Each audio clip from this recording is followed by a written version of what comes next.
ဝင်ဗုဒ္ဓဘာသာမှာဖျားဖြစ်သမျှဟာတစ်ပင်အောက်တည်းကြီးပဲဖြစ်တယ်။ဘာဖြစ်လို့တစ်ပင်အောက်မှာဖြစ်ရတယ်လဲစဉ်းစားစရာအားတစ်ပင်ကဘယ်လောက်တန်မိုးရှိလဲဖျားတဆူနဲ့တဆူကလည်းပဲတစ်ပင်အောက်မှာမဖြစ်တဲ့ဖျားလို့မရှိဘူးအလုံးဟာတစ်ပင်အောက်မှာဖြစ်ကြတယ်။ဘာလို့လဲဆိုတော့တစ်ပင်ဆိုတာသဘာဝအရေးလူတွေကာမဂုဏ်အာယုံခံစားတဲ့နေရာမဟုတ်ဘူးတကယ်သူတော်စင်နေအရေးခိုးပြီးတော့တရားနှလုံးသွင်းတဲ့နေရာတွေတမိုးရှိတဲ့နေရာတွေပေါ့နော်လူလောကမှာတစ်ပင်အောင်နေတယ်ဆိုတာလှုပ်ချင်တာလှုပ်လို့မရဘူးလေအိမ်ထဲဝင်သွားရင်တော့တကားပိတ်ထားလှုပ်ချင်လှုပ်လို့ရအဲ့ဒါမျိုးလည်းဖြစ်မယ်တစ်ပင်အောင်ဆိုတာတကယ်ပွင့်ပွင့်လင်းလင်းတကယ်သူတော်စင်မှအလုံးမြင်တဲ့နေရာမှာနေပြီးတော့သူတစ်ပင်အောင်မှာတရားတို့တရားမြတ်ရချတာဖြစ်တယ်အဲ့ဒါတော့တရားတို့တရားမြတ်အသိဉာဏ်နဲ့ရရှိဖို့အတွက်ပွင့်လင်းမြင်သာတဲ့နေရာဟာအရေးကြီးတယ်လူဆိုတာတိတ်တိတ်ပုံလှုပ်တတ်တယ်အဲ့တိတ်တိတ်ပုံလှုပ်တတ်တဲ့အကျင့်စိုးတွေဟာတစ်ပင်အောင်မှာလှုပ်လို့မရနော်ဒါမို့သူတော်စင်သူတော်မြတ်တွေကတစ်ပင်အောင်ကိုပြန်နှိုးကြတယ်သဘာဝအရေးသဘာဝတစ်ပင်အောက်မှာပဲတရားနှလုံးသွင်းနေထိုင်ကြတာဒါကြောင့်အဲ့ဒီဖျားတွေဒီအသိဉာဏ်ရသွားတာအသိဉာဏ်ရတဲ့နေရာမို့ဘောဓိပင်လို့ခေါ်တာဘောဓိဆိုတာဘောဓိဩစတိစတုတုမဂ္ဂိတုညာဏံသောတပတ္တိမေတဂရဂာမိမေအနာဂာမိမေရဟတမေဆိုတဲ့မဲ့၄ပါးမှာဖြစ်တဲ့အသိဉာဏ်ကိုဘောဓိလို့ခေါ်တာဘောဓိဆိုတာဉာဏ်ကိုခေါ်တာအဲ့ဒီဉာဏ်ဖြစ်ပေါ်တဲ့နေရာကိုလည်းပဲဘောဓိလို့ခေါ်လိုက်တယ်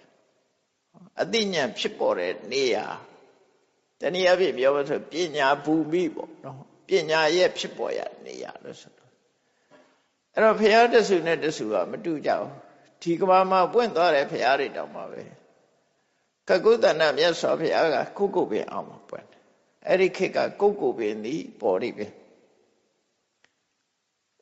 ခဏခေတ်မှာတော့ကုတ်ကုတ်ပင်ဆိုတာအရေးကောင်းတယ်လေဗမာပြည်မှာတော့ကုတ်ကုတ်က2မျိုးရှိတယ်သင်္မောကုတ်ကုတ်ဗမာကုတ်ကုတ်အရေးရအောင်စိုက်တာသင်္မောကုတ်ကုတ်လို့ခေါ်တယ်ဗမာကုတ်ကုတ်ကအဲ့ဒါလောက်ကြီးအရေးမကောင်းဘူးအပင်ထွားတယ်သူကသင်္မောကုတ်ကုတ်ဆိုတာတော့အုပ်ဆိုင်ဆိုင်လေးပဲလမ်းမေးမှာစိုက်တာတဲ့ကုတ်ကုတ်ပင်ကြီးတယ်အဲ့ဒီကုတ်ကုတ်ပင်အောက်မှာကကုသနဲ့မြတ်စွာဘုရားပွင့်တော်မူတာဒါကြောင့်မို့အဲ့ဒီခေတ်ကကုတ်ကုတ်ပင်သည်ပေါ်ရိပင်ဒီကနေ့ခေတ်တော့အရေးရပင်မဲ့ဖြစ်ပြီးတော့ထင်းခုတ်ဆိုင်နေကြတယ်ပေါ်ရိပင်လို့မသိကြတော့ဒါခေတ်ကုန်သွားတဲ့သဘောပေါ့နော်နောက်တစ်ခါအဲ့ဒီနောက်မှာပွင့်တဲ့ကောဏကဗနမြတ်စွာဘုရားကောဏကဗနမြတ်စွာဘုရားကြတော့ရှေးသဖန်းပွင့်အောက်မှာပွင့်တယ်သဖန်းပင်အောက်ရှေးသဖန်းပင်အောက်မှာပွင့်လို့ရှေးသဖန်းပင်ဒီပေါ်ရိပင်အဲ့ဒီခက်ကခဏခေတ်တော့တာမန်သစ်ပင်တစ်ခုတည်းဖြစ်သွားတယ်နောက်ကတ္တဗမြတ်စွာဘုရားကြတော့ညောင်ပိန်းနဲ့လို့ခေါ်တယ်အဲ့ဒီညောင်ပိန်းနဲ့ဖြစ်အောင်မှာပွင့်တယ်ညောင်တော့ညောင်ပဲညောင်ကလည်းပဲညောင်အမျိုးအစားအစိတ်လောက်ရှိတယ်ပြောတယ်ညောင်ပင်ကအမျိုးအစားများဒီကောရမဘုရားပွင့်တဲ့ညောင်ကညာဗုဒ္ဓဟေအတ္တထလို့ပါဠိလိုခေါ်တယ်ဟိုကတော့ညောင်ပိန်းနဲ့ညောင်ပိန်းနဲ့ပြင်မှာပွင့်တယ်အဲ့ဒီပင်ကလည်းကသောမြတ်စွာဘုရားလက်ထက်မှာဆိုရင်တော့ဘောရိပင်ပေါ့ဒီကနေ့ခေတ်တော့ဘောရိပင်စရင်နဲ့မှမပပြန်ဘူးအတိမမပြုကြတော့ခက်ကုန်သွားတယ်